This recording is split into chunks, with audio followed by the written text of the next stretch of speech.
Okay, I couldn't figure out how to make it, less loud as I came on. I was able to do that last episode, but technical things are always a work in progress. But hello everyone. Welcome to Overtures. Excited to have you all here. For those watching live and in the future, welcome. Happy Monday. Starting it off early today, but that's okay. Sometimes you got to be a little productive, get up a little earlier, do some stuff. But yes, hello, hi, welcome to episode 14 of Overtures. Very happy to have you here. And today I get to start with a video before we introduce our guest. It's going to be a grand time. You and I both know, oh yes, you will be mine. And we'll go to that place where the grass is cool and shady. And with a smile on your face, you'll come into my arms. And love will flow like wine. I'm in love at last. I'm in love, and isn't it a crime, crying shame that the love of my life should have to be another man's wife? Well, I'm sorry for the guy, but there's nothing I won't try to win the one true love of my whole life.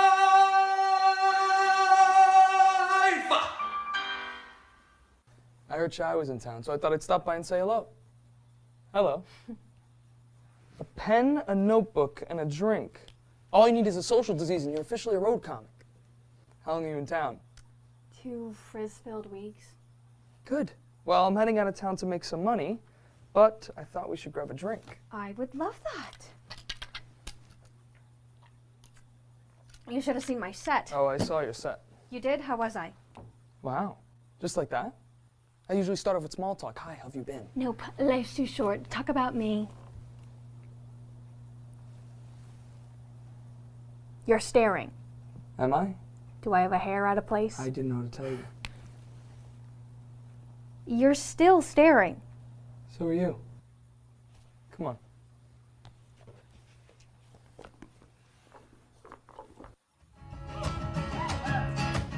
She shot me, bang, bang. She shot me, bang, bang. There she goes again, the dopest Ethiopian. In other words, she came through exploding in the podium. Dynamite, Napoleon, like sodium, mixed with petroleum. Slowly but surely, she was walking toward me. Cut the comment short, cause she had to wake up early. But continuing the story, don't worry, she gave me digits to her BlackBerry. Your very answer is what you said, and the way you looked in my eyes said, put me to bed. Oh my, I should have known when she said to me on the phone, you do not know me very well, but I would never hurt a fly. Then she aimed at my chest with love in her eyes. Said she aimed at my chest with love in She her was eyes. walking around with a loaded shotgun. As you can see, my guest today is incredibly talented, and I'm excited to introduce him. My guest today is a proud SAG-AFTRA actor. He's been working professionally in the business for 11 years now, doing commercial work, TV, film, and theater. Most recently, he performed in Boise, Idaho in the world premiere of Focus, a 60s rock and roll musical. Next up, he'll be heading down, or is currently down, in Miramar Beach, Florida, where he's playing Paco in the Emerald Coast Theater's company's production of Miss Abigail's Guide to Dating, Mating, and Marriage. This guest is so fun to work with and is a bouncing ball of energy, whether it be the most recent film, American Ninja Warrior, or the show he's currently throwing himself into. I've gotten to work with him before, and we're going to have a blast this episode. This is Elbi Cespedes. Hi, welcome. Happy to have you here. I hadn't gotten the chance to actually watch your your showcase work yet, and that just made me so excited. That was so fun. You guys did such a great job on that. Thank you. It was awesome. Yeah. It was so much fun. I'm watching it. I'm like, oh, David, Christiana. I was just texting her. It's so funny. Oh, I love that. Your guys' class is so close. It was so sweet, and it made my heart happy. Oh, every single day. Yeah. That makes my heart so happy. I love them very much. Yeah. But how are you doing down in Florida? I'm great. I'm doing really well. I've been, I went to the beach. The weather's been back Wonderful. and forth. It's honestly, you wouldn't think, but Florida, it's like 35, 45. Wow. Okay. So it's about as cold as it is up here in New York, which is also kind of wild. I know. But we hit one day that was like close to 70s. So I went to the beach. I've gone on some hikes. I'm planning on this week going to see, they filmed the Truman Show here. So like, yeah, No it's like, way. Oh my God. away. Yeah. And the town that they filmed it in is pretty much intact. Like they didn't really add or remove much. So it's basically like a tourist attraction here now. Yeah. So I'm planning on going to see that. Wild. Yeah, it's Oh my awesome. gosh. No, you're gonna have to tell me about that because Truman Yeah. Show is fantastic. Yeah, Oh it my is. gosh. I actually Um, did it recently, which is so funny. Yeah.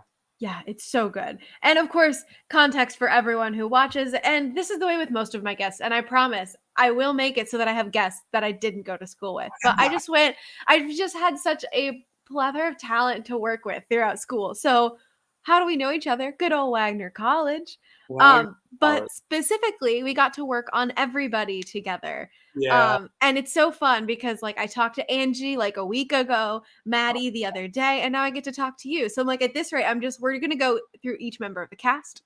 And I Um, with Kevin yesterday. oh my God. Yeah, exactly. Yeah, Exactly. I think Everybody was one of the most challenging, exciting, like interesting things to be a part of. When people ask me, like, what's the most interesting theatrical experience you've had, I always mention Everybody because Oh, absolutely. unbelievable. Like I can't believe we even did that. It was Yeah. crazy.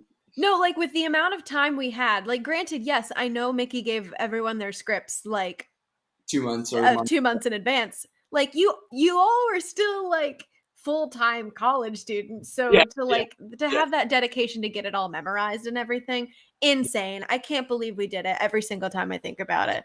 Yeah, But and I was actually watching it the other day because I was yeah, picking pictures for my website and what, and I almost forgot how fun good it was. it is. Yeah. It's genuinely a very good show, and I think people should put it on more often. It is so good. No, Maddie and I were saying the exact same thing. And also, I need to like get her the clips of it because she's like, wait, you have videos of the performances? And I'm like, yeah. You don't? So I need to get those to her. Yeah, But yeah, no, I can always talk in extent on Everybody. And for those watching these episodes of Overtures and like watching it like consistently, I'm sure they're like, we get it. You really love the play. And I'm like, sorry, like you need to watch it. Yeah, it You is. need to read it. Like, For sure. what else can we say? I second that. No, totally. But oh my God. So how did you first get started in theater? Ooh, okay. I've been performing like in my bedroom since I was like 4 years old. Thanks to Mr. Rogers, thanks to Drake and Josh. Yes. Oh my gosh. Yeah, but especially because I just didn't realize there was a long time where I didn't realize they were acting. I literally thought I was watching like unscripted reality TV shows. I thought I was just watching people's lives. Drake and Josh. You hit Oprah. Yeah. And like there was a moment I remember in Drake and Josh where they were sleeping and my cousin asked my mom, he's like, are they actually sleeping or are they just acting? And when I heard the word, I was like, what do you mean? Of course they're actually sleeping, you know? And so when I got it explained to me why they wouldn't actually be sleeping, I was like, wait, that's an actual job? I was like, people do that for a living? Like they just act, they pretend to sleep.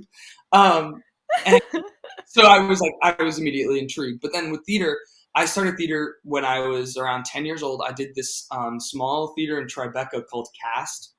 And I did a couple shows with them, and then they wound up closing down. And so I moved to Staten Island Children's Theater. And my first memory of like really knowing that I loved it was I was playing Hugo in Bye Bye Birdie. I was like maybe 13. And during Honestly Sincere, one of those moments, I looked at what was happening with Kim and Conrad and all this stuff. And I just looked out to the audience and I went like, and the MD saw that and was like, we have to put him up front. And like it still lives in my brain because it was the first time I think I actively like made a choice. Yeah. Yeah. Ever since that moment, which actually a trick I still use. Like I very much will still, it's almost a habit where I'll be in audition and be like, the eyebrow thing. But yeah, that was the first moment that I remember being like, oh, this is fun. Like I get to make people laugh. Like I think that was one of the first comedies I did. So like I understood the beats. I understood for the first time what it meant to like make a choice and do something that's not said in the script and people actually embracing it and celebrating that. And I loved that. I love that. Yeah. So yeah. No, it's funny. It was later on in my career. But like I had a similar moment where like I was playing Jan in Greece, and like by this point, obviously I was already pursuing professional theater, et cetera, et cetera. But like that like comedic sidekick moment where like the T-Birds and like the Pink Ladies have their first like face off, and Sandy's like Danny, and Danny's like hi Sandy, and like all that other stuff, and they all like leave, and Jan is very distracted because Danny left his lunch, and she's like, what? He left his lunch. Why would he do that? And she like picks it up, and in the script it says she says the line and takes a bite out of the apple, and they like keep going. Because I had my mic on, like I said my line, and I went to take the bite of the apple, and it was just this gigantic crunch. Oh. But like because of that, it made it such a laugh line, Right.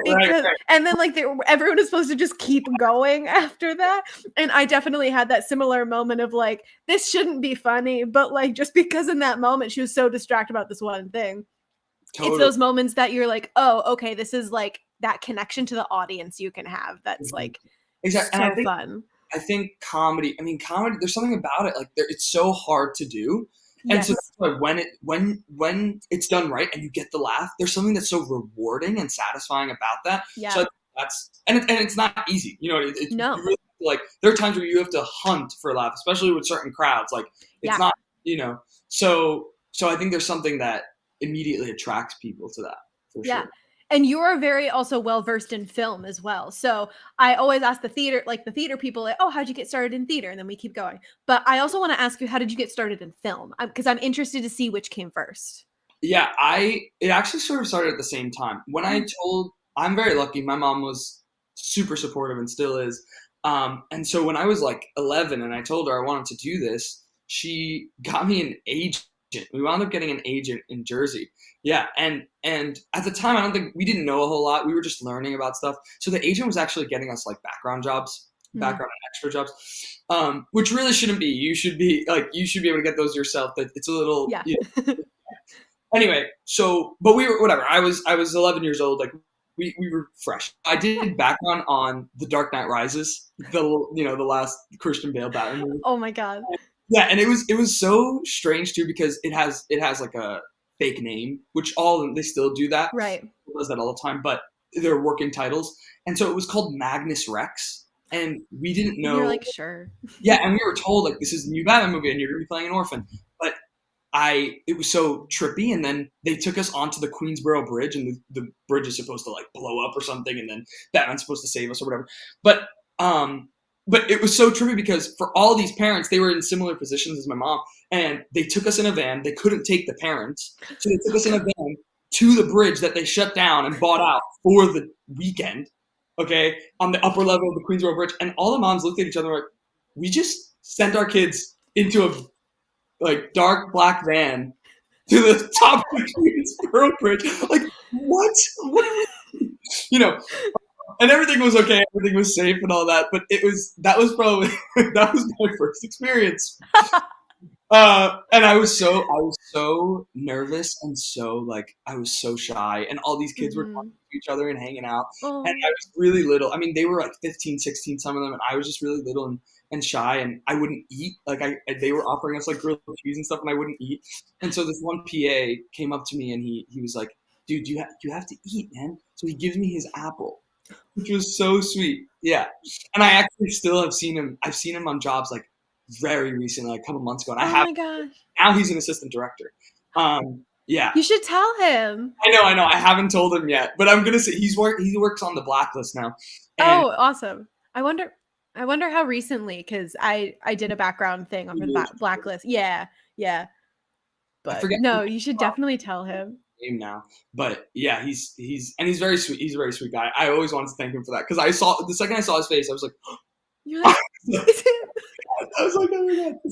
Yeah. Oh, that's amazing, and also to have like that facial recognition to be like, oh my gosh, that was like the beginning, and things like that. But for you, what was that like overture light bulb moment? I mean, this can be either like theater or film for you, but what was that moment of like, oh, but this is actually what I want to do with my life? Was it like back when you were like, oh, sleeping can be acting? Like, yeah, I think so, actually. I really do, because I think that even working with that agent and whatnot, I also got to, that's how I wound up doing commercial work and going on auditions. And as a kid, it was just so different to me. Like Right. I posted a lot of those videos on YouTube, like unlisted links. And so I'll watch them every now and then, like auditions from when I was 14. And I just watch myself now. I'm like, oh, I clearly was so nervous there. I was so, but I still did like it a lot. Yeah. And I think that doing that really inspired me, because I got a gist of what actually comes with the business, the auditioning and all that kind of thing. And the way you'd be so surprised, but the way people treat even children. Like, I mean, I think things have changed a lot now for the better. Yeah. People are a lot nicer. But we would go into auditions, like, and it would just be cattle calls of children doing like Radio Shack commercials and Coca-Cola commercials and all this stuff. And they were not necessarily the nicest. And if you weren't like cute and perky all the time, Yeah. they were, they weren't gonna, and on one hand, I guess I do get it, because they see so many children and some of them are bratty and all this other stuff. But Yeah. for me, I remember like looking back on it and being like, this is a lot of fun when it's fun, but when it's not, it can really be, terrifying. It can be terrifying. Yeah, absolutely. And to be able to like do all of these like commercials, background work, and at a young age, I can imagine that like a lot of kids would like get like a year or two in and be like, I don't know, this isn't fun anymore. But like to see that you like stuck through with it, it's definitely that like, oh, now that I'm understanding how this process is going, like kind of kept you in it in a way. Exactly. It sort of kept the rhythm, and I think that's also an attribute to my mom, like, because there were a lot of these other moms that were pushing their kids to do it, and I was rather pushing her to do it. And she would pick me up early from school, and we would have to drive out to the city from Brooklyn or from Staten Island. So like it was one of those things that I very much did want to be a part of, and I wanted to learn more about it. So yeah, no, I'm very happy that we did that, because now it's just helped me a lot now. Yeah. No, when I was really, really little, I really loved Barney, and I was like, I want to do that. I want to be on there. And my parents were like, well, you would have to like get an agent to do something like that. I'm like, cool. How do I do that? Yeah. Right. But it was funny though, because with my parents, they were like, I don't know if you're doing this because you actually want to be an actor, whether you just want to like meet Barney. And I'm like, fair enough. Looking back now, they're like, oh, okay, maybe it was the other one. But like I had a similar thing going on. Do you consider yourself like a stage actor first or a film actor first, or do they kind of like even up for you? I think that I've done a lot more stage. Yeah, I think I've done a lot more stage, but I do really want to do more of film. So I sort of I'm sort of taking it as I go and seeing what interests me, and being like, how fulfilling is this, and like how good is this material, and like that kind of thing. It sounds so silly, it sounds so actory, I guess, but I'll look at the things, and whether it's stage or film, just be like, oh, this looks so cool. Like there are some jobs that I'll look at on Backstage or on Playbill or whatever, and I'll be like, oh, this looks really, really good. And it could be, and sometimes I don't even know if it's a stage project or a film. I sort of have that filter as both. So yeah, I'm not sure. I think that I've just done more stage, so maybe that's where I lean. Yeah, more. no, that totally makes sense. Whenever I do film, they're always like, you can speak normally. You don't have to project here. You have a mic. And you're like, oh right, sorry. Yeah, right. I'm just a loud person in general. So like they're like, you're a little too bombastic for the screen. You're taking up. And I'm like, oh, right, sorry, yep. What a good word for that. Oh my gosh, when did musical theater come into play for you? Like the same time as like theater, because I know oftentimes in film work you're not having to sing and dance and all that good stuff. Right. Yeah, I think the same time. I'm happy that I started as a kid too, because I see so many people now who don't. I've met people in film who are like, oh no, I don't sing.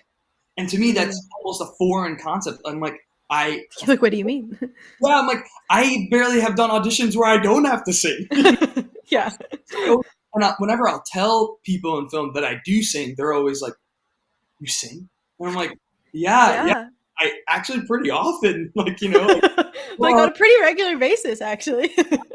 I have to, man, for everything I'm applying. So yeah, but you'd be surprised. People are really impressed by people in the film and TV world. They're really impressed by singing, which you would never think because it's so second nature. But yeah. Yeah, that's so funny. That's so funny. Yeah. What have been some of like your favorite like on-camera gigs that you've gotten to do? Do you have any stories from those? Obviously, that Batman story was fantastic, but I Yeah. have a feeling you have some more up your sleeve. I do, yeah. So I just did. It sort of started as background, and then it became sort of like this like little feature role. Or I guess we'll see. Maybe I'll get cut. But it's this new Disney Plus movie that's coming out called Better Nate Than Ever. Oh, And it's cool. by the guy who did High School Musical, the series.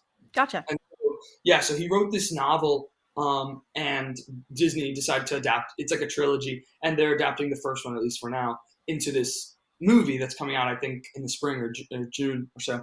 And so it's about like this kid who's obsessed with musical theater and decides to steal his mom's ATM card and go into the city from Philly Oh and boy. audition for a musical. Yeah. And in this version, he's auditioning for this Disney musical. And I was playing the PA that brings him on stage for his audition. Mhm. Right. And it's actually so cool because like the people behind the table in the movie, Brooke Schmanskis was one of them. Lisa Kudrow's in this movie. She's his mom. Yeah. Like, Oh my god. and it's good. Like the music is pretty cool. And yeah, it's awesome. But so anyway, so I'm playing the PA, and there are a bunch of these little kids who are there and getting ready to audition. And they've been in the movie for like 2 weeks. They were already like, they go to school with him in the movie and all this other stuff. And so I'm meeting these children, and a lot of them have been on Broadway before, or national tours, or this and that. And we're standing on stage because at this time I filmed it in the summer, so Broadway was still shut down, and we were filming at the New Amsterdam where Aladdin is. And so I'm looking around, and I'm just like standing in the wings of New Amsterdam, like this is so cool. And they go, "Have you never been backstage in a Broadway show before?" You're like, I was like, well, no, not in this capacity, like not, working, like it's very different, And they were like, oh, yeah, no.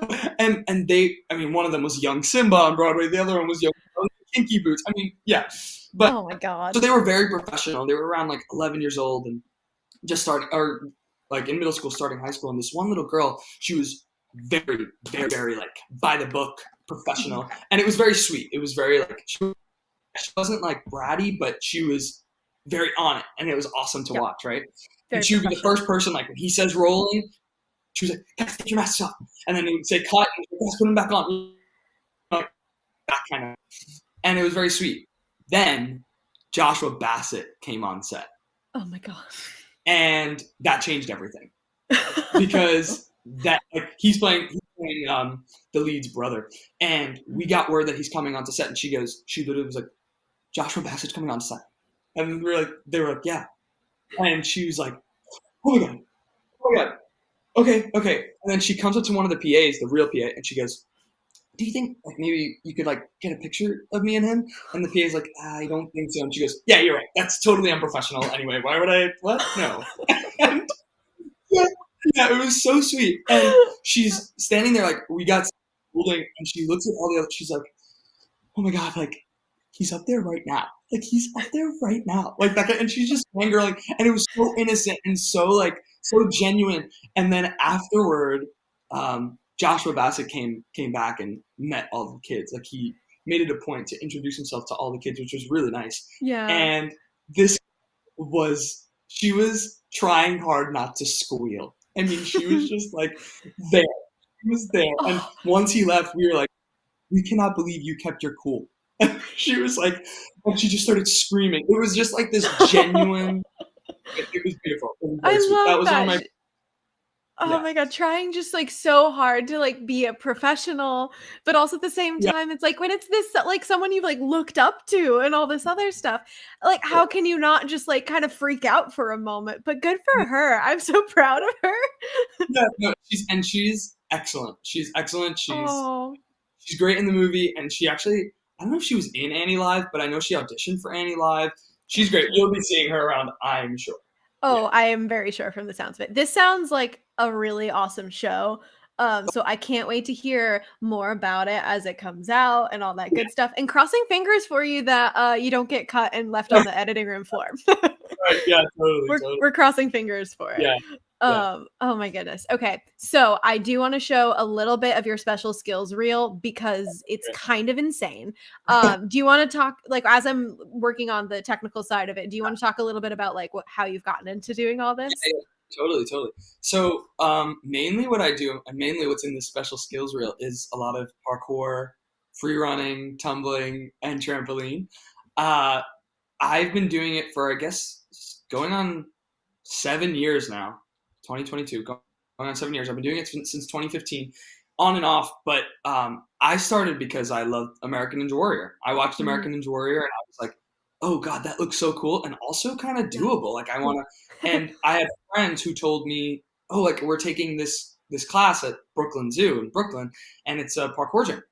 And I was like, oh, cool. So I looked into it and I found a class. And what they used to do, I don't know if they still do, but it's this really cool class called King of the Jungle. And it's essentially a mixture of everything. And so in this 1 hour, hour and a half, you get a bit of parkour, a bit of tumbling, a bit of trampoline, all this stuff, and the basics and the foundation of American Ninja Warrior.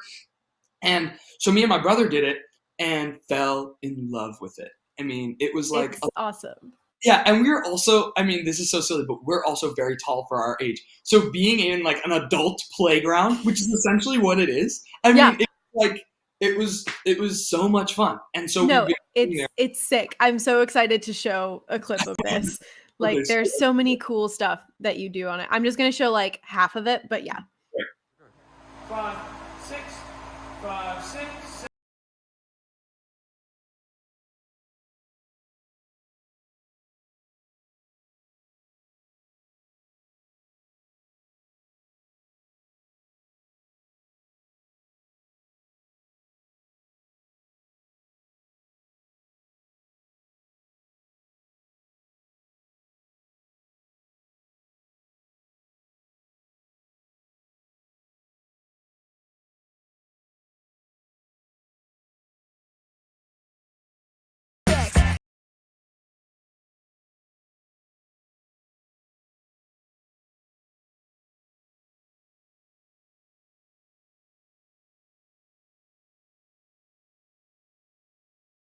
Amazing. There's some really cool, amazing stuff that you do on that. Like, it's cool because it also strikes me there's a certain amount of choreography involved in doing it, especially like at the beginning where you're starting on one, but you're making a 180 back into the jungle gym.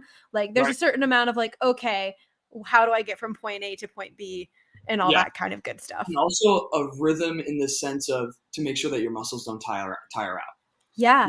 Usually if you do more than like 2 swings, you're out. Like you watch that sometimes on the show too, on American Ninja Warrior, or when you watch people practice, you're like, oh, he's doing 4 swings and and you think you need it, but you really don't. And so you see people tire out very easily when that happens. So yeah, there's almost a musical timing that you have to keep in your head and put away your insecurities and like fear in a way, which honestly is like theater on many different, but you sort of just have to go for it. As long as you're confident and you're safe and all this other stuff.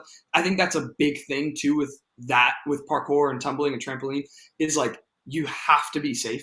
So it's not necessarily about, I see people all the time just being like, just go for it, just do it. And some people are just at different levels. It's just not, and so it's taken me now this time to be like, I know that move is something I'm going to have to work on for a couple days. And this move is something that if I focus on right now, I can get in the next like half hour, so it's sort of just like testing yourself and not taking risks that are not worth it, because you could really hurt yourself. It's, but it's a lot of fun. Yeah, absolutely. Like it's crazy. The amount of like obviously we always talk about like dance in terms of like having to be a certain amount of like have a certain amount of self-awareness in your body to know what you're doing and things like that. But I can imagine all of this is like that exact like high quality level that you're like, okay, like you were just saying, like, how do I know, like, can my muscles do this if I like only need the 2 swings or like, et cetera, et cetera.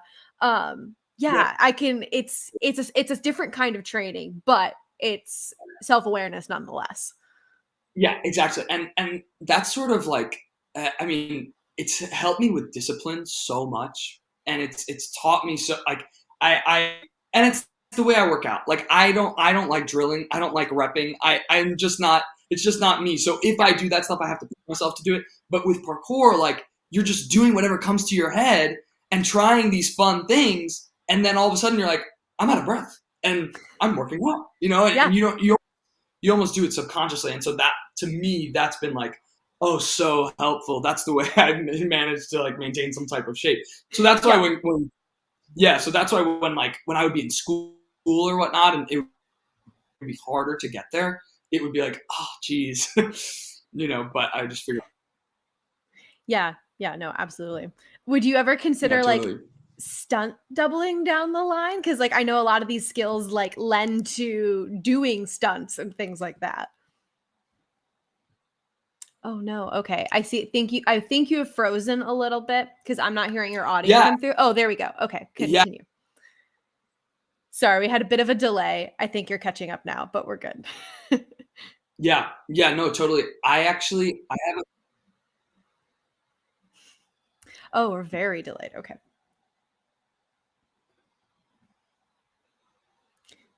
You got me? Okay, great. Sorry. So I actually have a ton of friends who are into stunting. Can you hear me? Here, I'm going to text you really quick. Let me know when I'm good. Okay, great. So I actually have a ton of friends who are into not into it. They do it. They're stunt doubles for a living, and they've done who go to Brooklyn Zoo all the time. That's like it's sort of like the premier. There we go. Okay. Thank you for being okay with our technical difficulties, friends. Being that Elbi is on contract currently in Florida, he's had some on and off kind of spotty Wi-Fi connections. So we were playing with it a little bit before we went live, but right now I think it's finally coming to a head. We were going strong there for a while, but it looks like he just came back. Awesome. Sorry about that. I know we were very delayed, and I was like, wait a second, we are not on the same place at all. But I believe we're good now. Okay. Okay, sorry. So what I was saying was, I actually have a lot of friends. Just in case, I don't know how the delay works. I'm going to mention the question. I'm going to reiterate the question you asked. Yes, you asked go about for it. stunt doubling, and so. Oh, that's my text message just saying text. that the doubling. Okay. Anyway, sorry. Continue. Yeah. No, so at Brooklyn Zoo, it's sort of become like this premier training facility in New York for that kind of thing. I don't really. There are actually some that are being built and whatnot, but it's still especially in the city, it's one of the only ones. And so it's actually funny enough for those looking forward to Moon Knight on March 30th on Disney Plus. Oscar Isaac did a good sum of his training at Brooklyn Zoo. Oh, that's sick. That's sick. For Moon Knight, all the stunt training, yeah. But yeah, so they do a lot of that kind of thing, and they actually either like this week have like this stunt workshop coming up, and I have plenty of friends who are stunt doubles on Daredevil or Blue Bloods or Law and Order, all that kind of stuff. And I'm actually really interested in it. I think I just need to become better at not hurting myself and learning it because I mean, I'm a little afraid of certain things. Like I wouldn't get hit by a car. That's something that I'm a little, that feels a little scary to me. But you're like, I don't know how I train for that. Right, exactly. I mean, I've heard of people who be like, "Oh, the trick is you bend your knee when you get to the hood," and I'm like, "Oh, but that's still there's something about that rubs me the wrong way." Like I don't know, man.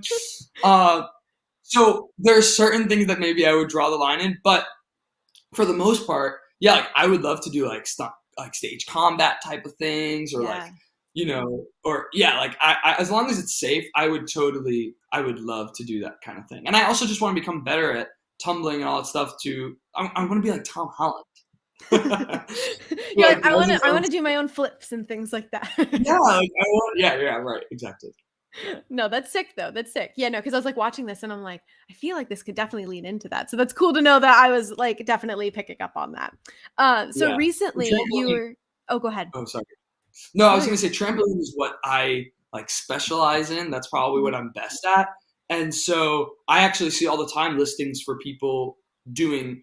Now it's become a tramp wall specifically, and it's becoming a more popular thing. And I'm seeing like Cirque du Soleil incorporated and all this stuff. And a couple of my friends actually just got callbacks for Disney World. Disney World is doing a new trampoline wall show coming Oh, soon. that's fun.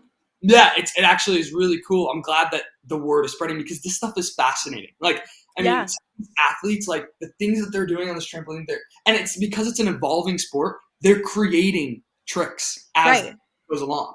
You know, they're like your foundation tricks, and then anything that's like second tier, they're sort of just making up and they're doing routines. And if you watch, I don't know if you've seen or if the viewers have seen Only Murders in the Building on Hulu. I haven't, but I've heard good things. It's excellent. It's so good. But there's a couple of moments in that show where they've incorporated trampoline wall, you know, which is so cool. And one of the guys who trains at Brooklyn Zoo was the stunt double for Martin Short. So like it's becoming a lot more popular in like the mainstream and the sport of it all, you know? Yeah. And the stunting. I mean, I just watched Book of Boba Fett, and you're seeing like, I'm like, oh, I know that. Not only do I know that person, but I also know that move. I'm like, oh, that's so cool. Like, that's it's sick. becoming a lot more about, you know, You're like getting, fun. It's fun because then you're also like, you're keeping up with the sport as it's developing and as people are needing more things in relation to it, which is really, really cool and special, I think. To take a turn back to like musical theater, recently you were part of an original musical, Focus, a rock opera. Tell me about that. Yeah. So I actually found them on Backstage, and primarily all the jobs that I found on Backstage. So thank you, Backstage. Hey, there you go. Yeah, but so Focus is a 60s rock and roll musical, and they were looking for people for August to go to Boise, Idaho, which at first I thought was a mistake. I did not realize. I was like, they're doing a musical in Boise, Idaho. I was like, where even is that? I was just so naive. Yeah. And so I sent in my materials, and then I did a callback, and the callback was one 60s song and a 60s song, a rap song, and something else. Like a 70s rock. And so I sent them 3 of those, and they did an interview with me and offered me the job, which was like stunning to me. It was my first job out of college, and it was the greatest experience. I made sure to ask them too, and they was like, Boise, Idaho? I was like, are you guys are sure, right? Like, yeah, okay. There's an audience there? Okay. Yeah. Yeah. Okay, cool. But yeah, and it was great. I actually, like I told you before we started, like I loved Boise so much love to people in Boise and Boise in general. And I want to go back. I loved it so much. I was there for the month, and like there's so many things to explore there. And the show explores the Vietnam War. And essentially what it is this band, which is based on a true story. This band, loosely, this band was up and coming. They were about to like open for the Doors and do all these big things, and then their lead singer wound up being drafted into the Vietnam War.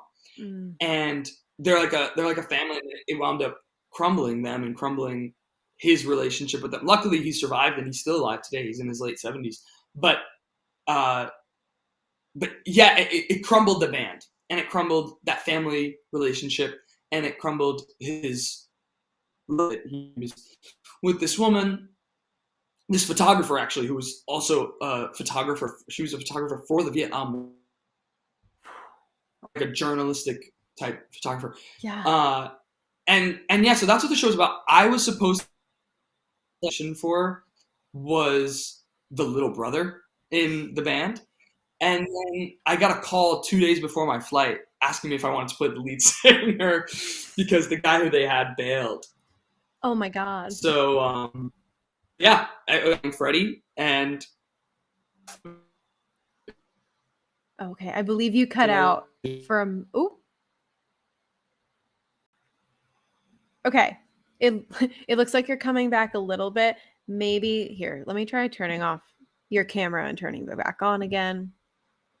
Thanks for bearing with us, folks. Okay. Ooh, and I'm not getting video from you, which is real fun. Oh boy. Elby, I might have you like exit it and come back in again. I hope you can hear me. If not, I'll send you a text. Oh, beautiful. He heard me. Cool. Thank you again for bearing with us, folks. Sometimes that's all you can do when you have the Wi-Fi you are given, you have the hotspot you are given, but that's okay. We're making it work. We're having really great conversation. I hope you guys are enjoying this as well. And I'm going to keep an eye out. Oh, and he's already back. Beautiful. Okay, I'm back. Can you Yes. hear me? No, yes, Okay. absolutely. That's amazing. I didn't realize that you had gotten like, you're like, hey, can you just like come play the lead, 2 days before? That's wild. Like, it's insane. Yeah, and actually, well, the part I originally auditioned for was the lead, but then after they had offered me the little brother, I was like, oh, great, of course I'll take it. And I script like, oh, I'm better off. Oh shoot. I believe we're I'm so sorry. I believe we're losing you again, and I don't necessarily know how to fix it. And I know you're thinking the same thing. The show must go on, folks. We're doing it live. That's just how it happens sometimes. It's funny because I don't believe we have any live viewers at the moment, but this will be a very fun recording for those to watch later on. Happy Monday, y'all. Happy Monday.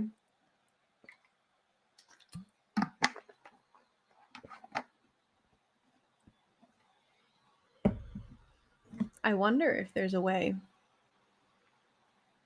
Oh, okay, he's back. Hi. Okay, great. Beautiful. Sorry. No, you're fine. I feel bad. I'm like, oh no, I'm so sorry. No, Having to... Listen, note to the viewers. I'm happy this is live. My Wi-Fi is fairly shoddy, so that's why I'm coming in and out. It's totally on me. It's not on Lora. No. You're fine. If anything, sorry about that. No, when you're exiting and coming back in, I'm also explaining, so that's totally a-okay and fine. Oh, shoot, he's coming on again. I'm gonna try something really quick.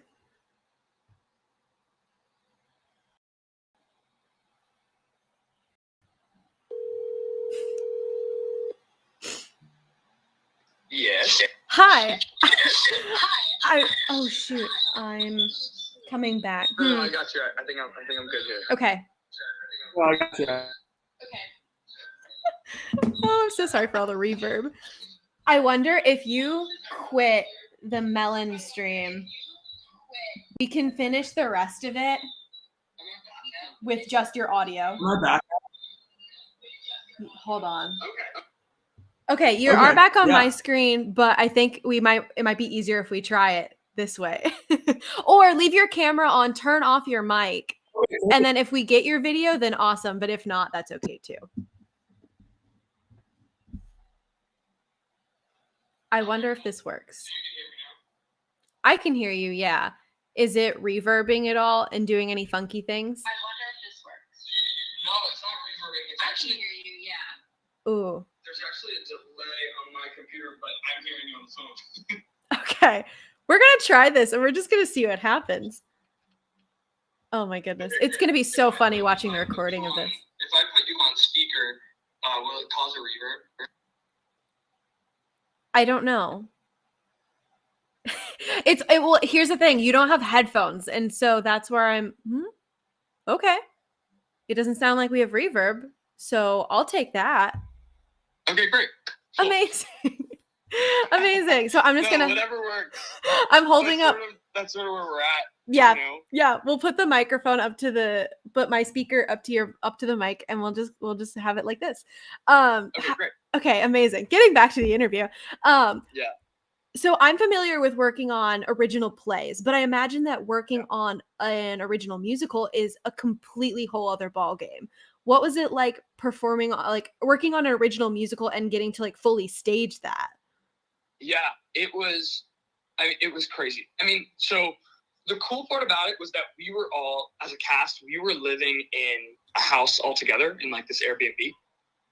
And so And so we were together all the time. So we were almost living the show, right? Because we were constantly rehearsing, and we had like formal rehearsal times, but when we were off, we were still on certain respects. And we were also living with the guy who was directing it was also the composer and lyricist. And so we would I would just text him like, hey, can you come downstairs and work this song with me for a second? And he would do it, and he'd come downstairs and play piano. So, and we also, they hadn't transcribed it yet. So there was no sheet music. Oh my God. Yeah, we were sort of going off the demos that he had recorded. Yeah. Wow. So that was tricky, but also a blast. And the music was so good. The music is great.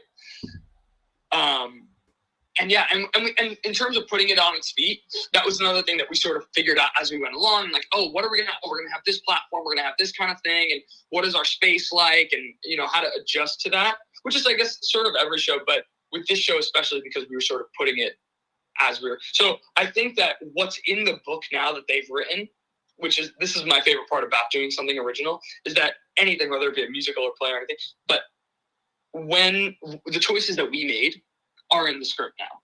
Many of the choices that we made are in the script now, so that's the cool part, is that you have one song where one of the actors chose, like, you know what, my choice is going to be like to be a drill sergeant type of thing here, because he was sort of like this like figure that was an imaginary character type. And so he chose to be a drill sergeant in one of the numbers. And that was just the choice that he made. We felt like the director fell in love with it, and therefore now that's sort of permanent, in what they have. So it was like your first taste in really like originating a role, which is sick. Yeah. And like such a cool thing to be able to do. That's awesome. It was cool. Yeah. It was really cool. That's so fun. That's so fun. And obviously you're currently in Florida for Miss Abigail's Guide to Dating, Mating, and Marriage. How have rehearsals been?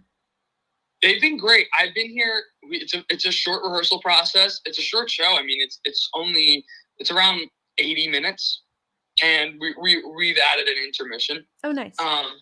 But yeah, it's a short show, so there haven't been a whole lot of like the rehearsals are going to be around 2 weeks. We open this Friday, yay! Which is exciting. Yeah, and so we're starting tech this week, and then we were blocking things out. We actually just did our first run through yesterday. Oh my gosh. Yeah, and it's been so much fun. It's a 2-person show, and essentially what it is, it's interactive. And the show is about this woman, Miss Abigail, who's giving people, and it's actually based on a book, like a love book. Gotcha. And so she's giving people love advice on dating, mating, and marriage. And I'm playing her sexy Hispanic assistant, Baco. So, oh boy. So I get to do a Spanish accent, which is cool. That's so fun. Yeah.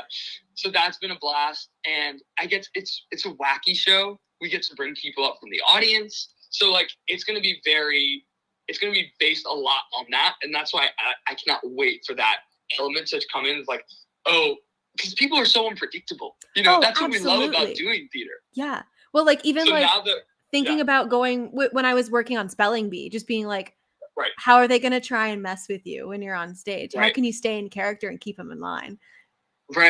Right, exactly. And so now we're bringing this huge unpredictable factor into our show and making it a part of it. Yeah.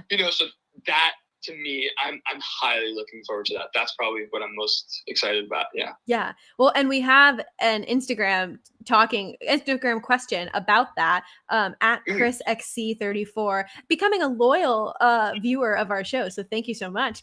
Submitted the question. Miss Abigail says a lot of our audience participation. What's its purpose and significance in the play?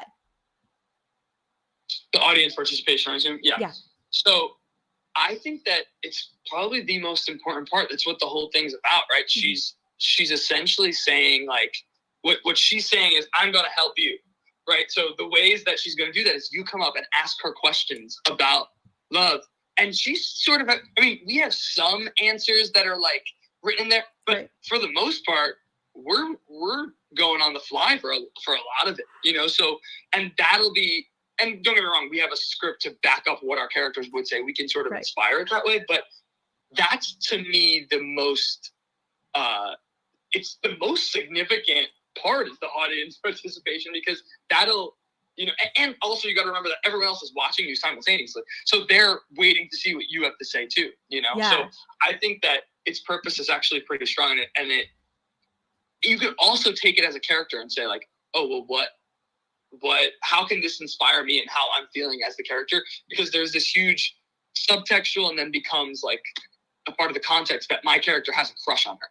Ah.